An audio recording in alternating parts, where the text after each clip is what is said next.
here. Professor Faizan Mustafa and Janab Hafiz Rashid Ahmed should be competent enough to give you the light from the point of view of law. So without getting into an area, I'm a corporate law person. I look into this as a sociological perspective. I've been studying this over a period of time, and this October, for the first time, Indian Institute of Advanced Studies in Shimla will be meeting with the minorities of India, Bangladesh, Pakistan on an issue of redefining minorities. How do we define minorities? How the rights of minorities are seen and felt in Dhaka, in Lahore, and in India. We have to look into how we have been treated. So my perspective is completely different. Being a management professor, we look at the risk management. What are going to be the risks? So I'll be looking a bit ahead of the issue in hand. I'll be looking into what is going to happen for people who might not be unfortunately successful in establishing their citizenship. Once the name has been dropped, and for a person outside Assam, even when I entered this institute this university in 1987, I also faced this question. When you utter your name as, even in Calcutta airport while going, the CIPF Jawan, you know your name, Baharul Islam, going to Assam, his first suspect is I might be a Bangladeshi. I have never seen Bangladesh till I was 45. So physically I did not see Bangladesh. So it is a kind of stigmatization which is now doubled with a systemic otherization of a particular community. And it has a deep-rooted social, economic and political roots. In our childhood in 60s, early 70s, it started, late 70s, it started around 1979 with Mangalday and other, this historical perspective. It started with Bohira Gato Khedao, outsider go back. Slowly it became somewhere over a period of time transmitted into now it is only Muslim go back. It started with outsider who is coming from outside. So it included Marwaris and all other things. You remember some of the names in the initial days. So somewhere it came down to Bengali Khedao, Bengal Khedao, Bengali speaking. And then, thanks to the repeated visit of the now member of the Margdarshan Mandal, at that time he was going, actually he was reaping those seeds there. He gave this twist around 80s that it is only Muslim Khedao. So rest of them. Fortunate for us that the Assamese society, mainstream Assamese society has come together against this amendment where it says that except Muslim others are welcome. They have unitedly come and very strongly protested against this, and not only Assam and the rest of the northeastern states also. So from here, what is we are going to look at? And what we have faced, Aman is here on the grassroots. Hafiz Rashid Chaudhry has been working on this for decades now, the doyen of fighting for these cases forever. What we are looking forward to is a large number of people becoming what is called stateless people, stateless person. Somewhere down the line, it is a sociological impact. You see, the problem was when these people came, generations ahead, their great-grandfathers might be from East Bengal. Our part of the Assam, if you can distinguish between ourselves sitting from Assam, all of us, with those me and Hafiz Shah, we belong to that part of Assam which were by geography was part 3.5 police station area of Sylhet district, where when the partition happened, it was taken geographically within Assam. So we are indigenous people, we never moved from anywhere, from one place to another. So our great-grandfathers and everybody's name are in NRC. My father was 12 years old and I could first time see my great-grandfather aged 125 was alive when NRC 51 was being made. His name I could see. So we do not feel that much, but the people who are living in other part of Assam, in Gwalpara and Borpeta, who's their third generation maybe, so their grandfather, great grandfather might have migrated for various other reasons, and even some time to at one point of time to boost the agricultural production of Assam. But when communities like this come, migration, my 2 years of research and advanced studies, one is this on migration. So migration, when it becomes, initially the host community feel that these people will come and do this, produce rice for us. Over a period of time, beside producing rice, they were supplying maid servants. So I could see, perhaps I will not see a woman half-clad, forget about Islamic tradition of parda and all, half-clad, jump together, cattle-like moving in front of my home in Hatigaon in Guwahati, bundled in truck by contractors as construction laborers. Who are these people? They have been moved and uprooted because of the riverine less of landlessness, and obviously a huge chunk of land is destroyed by river erosion in Brahmaputra. So over a period of time, when the host community comes to see that a part of those working force is entering into an area where they are more empowered, they are occupied. So they are happy if you are pulling their rickshaws, if they are happy if your children are working as cheap labor, maid servant, drivers, workers, construction workers. They are happy. But the moment when a Surat Ali Sheikh or Raman Adud become a magistrate, officer, civil service, that time it becomes painful. And then the host community become antagonistic. This has been a pattern across the world. The near closeness of our position in Assam, and these are the risks we are analyzing now.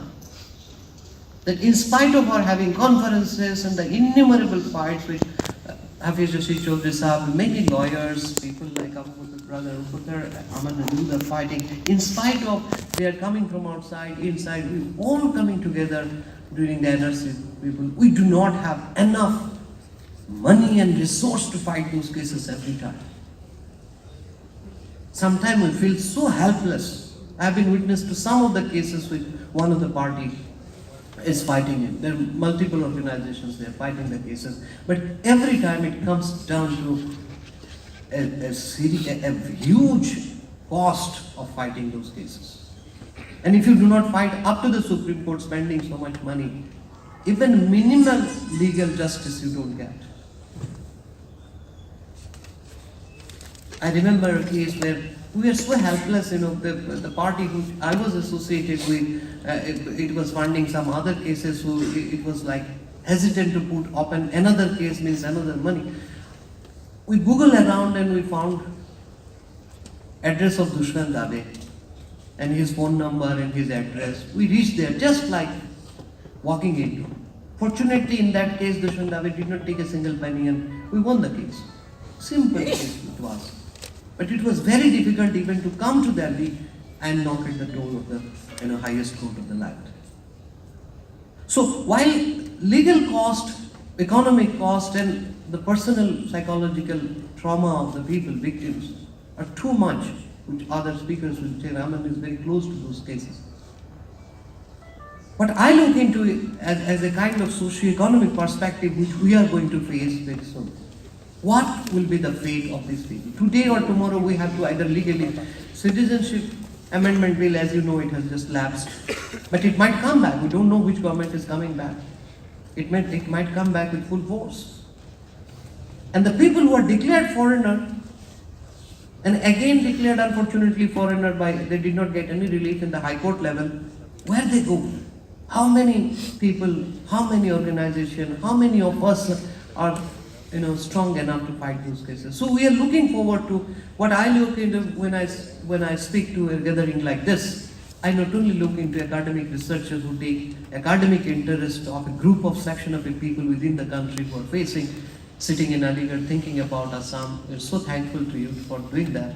But at the same time, particularly law faculty students and even others should come forward We should create groups. We have so many groups. Every morning, to delete WhatsApp messages has become a tremendous cost in our life and time nowadays. How many groups we have? We have some groups in Assam. How many people can volunteer, can do their internship? We can host them perhaps. How many people will walk those miles in interior Assam, which I could not do perhaps. So we need a large kind of motivational force to come forward from the rest of the community. Many have responded. NRC have made us feel that there are so many good souls around the country who called me up to ask for an address. I passed it on, Habitsab address, I passed on various addresses, other workers, someone's number and others' number, that I'm in Uttarakhand, I cannot go, but in Guwahati, these are the people you contact. People called up and say that we want to help, we want to volunteer. Many places we could not support those people in many of their innovative ideas, the technological support they wanted to do, because we could not provide those resources, unfortunately. But this is the time perhaps we prepare ourselves. As in management we say the risk analysis, and when you start a project, the one thing we do very critically for the success is that whatever risk will come, you count those risks. And worst case scenario, what will happen to us? So I'm looking at something like post-truth. Now it is done. 40 lakhs people, they were thinking like hundreds of people, Dhubri, everybody is a Bangladeshi, and now the Dhubri has a very small number. The guy who becomes member of parliament from there or from Barpeta or from other places, the difference of their winning is much larger than even the people who have been detected or they are not in the draft. Many of them will come back. So we are looking at a group, and there is an intention in, and that's why I go back. When the host people become antagonistic because you are moving forward. So as you can see, it is at the nearest or closest parallel is Mexican in America. We will not push you back, we will try to push you back. We know you are here. We don't give you paper because you serve as cheap labor in our market. So this is where we are standing now. Hasina Wajid continues to say there is nobody here. Government of India assures her that no madam, don't worry, we will not send anybody there. Then what you will do? No answer to the Supreme Court, no answer in the government side, no answer to anybody. So you are just trying to create a perpetual supply of cheap labor in Assam. The guy will not vote, he will not ask for education, he will not go to any bank for loan to start a shop. Obviously he cannot ask for job. But he will survive as a nameless, faceless person on the earth. Then because he is a human being, he has to survive, he will do work and much cheaper. I cried that day when I was sitting in a resort for a meeting outside of Guwahati in Sonapur. And I was sitting with the political leader, with an MP who is representative of that part of the Assam. And those workers in that Sonapur tea resort, when they saw him, obviously they know him and they wanted to come and salam and do this thing, pay the respect or meet him at least. The manager of that resort, we hired that resort, and all 10, 20 rooms we hired. Almost the resort was full. It was blocked by us, reserved by us. But he did not allow those workers from Lower Assam to meet their local representative during the daylight. You cannot come out, but you continue to work. He has put a dark, screen like construction screen, safety screen, and beside that he worked. At 10:30, they knocked at our door only to do, salam and all. And they see that the local police station, the hotel, the resort manager, they are happy to employ them. But they don't want other guests to see that these people from Lower Assam are employed. So they have prevented them to come out and meet their local representative, whom they, out of love or respect or interest, they wanted to see. So this is what they want this group of people to be invisible. So that is where we are looking into. And my appeal is that while we will know into the legal cases and all, the law of statelessness, the 1954 convention and 1961 convention on the stateless persons, These are not ratified by India. India's laws are the weakest in terms of providing any kind of legal rights to. In fact, it denounces that. So stateless people will be very difficult. It is unlike an Indian being stateless in Italy. I remember 2008 when I was in POW conference in Italy. I met on a local telephone booth a Karelian, a Malayali guy, and he invited me to come to their meeting tomorrow. At that point of time, 2006, October 28, I saw 8,000 Malayali Kerala people in Italy without papers, stateless. And they were sitting in the heart of Italy asking for their papers. Why they could do so? And Assamese stateless cannot do that. So we need to look into that, and perhaps in different platform, with our member of parliaments who will be coming, through them and other member of parliament, organizations like Brother Hamburg working with civil liberties organizations, we should come together and find out what is the next step, because there will be hundreds and thousands of children.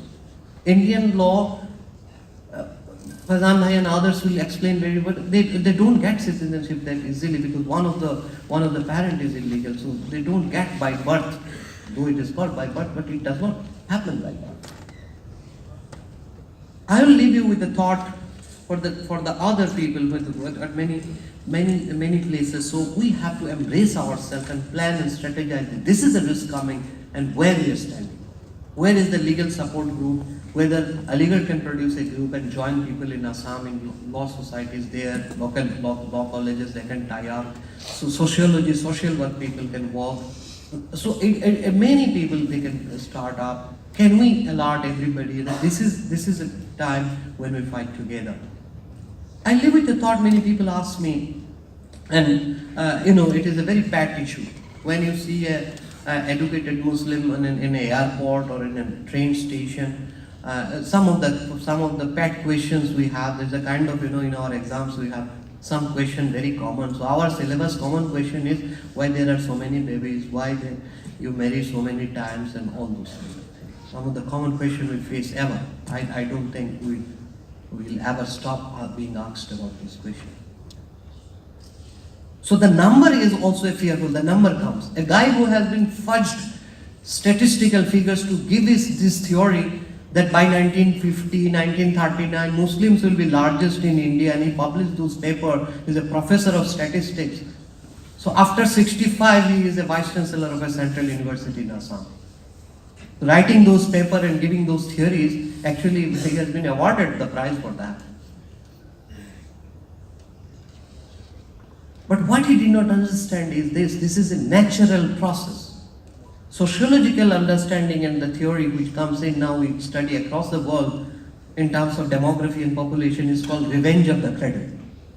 Revenge of the cradle starts from post-World War situation when the French Quebec in Canada. I started in Canada when French-speaking Canadians were being minoritized or being less in small number, being less because the Anglo-Canadian, or you can say English-speaking Canadians, they captured the country and they were trying to push them in the corner. How they came back was that producing so many babies. Average family, babies per family was 15. And it was a movement. The church fathers, they led a movement that we will be very less, so you should produce more babies so that we can take revenge on this English-speaking occupiers, so that we can survive demographic threat. But over a period of time, sociologists, so that's the revenge of the cradle story. But over a period of time now, sociologists have established that this is a natural phenomenon. Whenever you will push anybody from the developmental cycle, give them less education, less access to health, and less access to economic upgradation. It is a God-given formula or God-given tendency that community will take revenge on you by producing babies. Look at how many professors or lawyers or doctors have how many babies. Take the average and take the average baby number among rickshaw pullers and small-scale workers or poor people. Immediately you will come to know. Officially we can say that they are less educated, so their family planning is not so good and all. family planning is not in there. The moment you become an IIM professor, and if you have 20 babies, you have to accept. That is an embarrassment to everybody. So the automatic stopping start work somewhere in the mind. Then suddenly, you become so conscious of one wife that you cannot think, even in dream, think of two. But somebody in village worker, he might have one in Golpada and one in Guwahati. Who cares? He will not make headline. The IIM professor will make headline if he has to. So in spite of the dreams, it can never be fulfilled.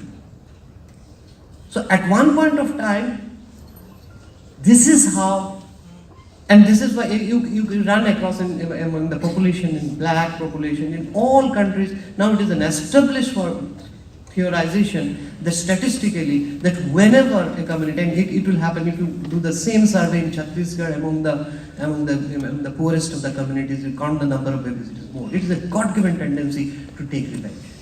When these people came to the work, cutting the long story short, when these people were brought under Grow More Food program, or some of the people, they just came to work hard, produce barren lands of Assam and make more rice. Where they were given space, they were given space in the riverine areas of Brahmaputra. They were not placed in the mainland, Dibrugarh or Shivsagar. Mainland good places were reserved for the local people. Line system was there. Legally they were asked on they have given space in the backyard of their house. And that backyard is Golpada, Dhubri, Borpeta. And today, when you give the person the backyard and you keep him poor, the number of children per absurdly high number of kids per teacher in those areas. You give them less access to education. It took 70 years to have first medical college in those districts. Why? I asked a lady 5 years back in the riverine area, when it took me 2 hours by a river, by a boat to reach one village for one meeting, and then I saw a lady with a baby playing just on the sands of Brahmaputra, and I asked her, "Madam, what happens?" My home, my office, everybody has 4 or 5 doctors on call, and their numbers are saved. We get so panicked if my baby is gonna have a rash. And how do you survive this? It took 2 hours to come from Dhubri to this place. I think she is more God-fearing than me. She trusts in God much more than me. I trust in AIMS and Apollo and whatever. I don't know. Allah forgive me. Just say Allah jane ki ho. So if you do not give that lady that access, you cannot punish her for making more babies.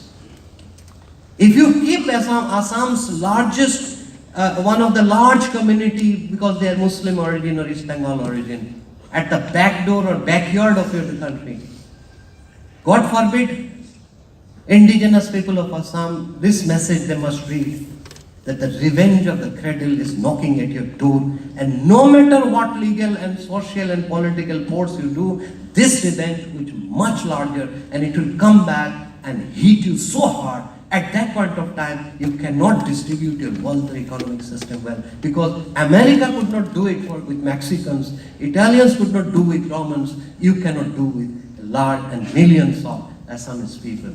Thank you very much.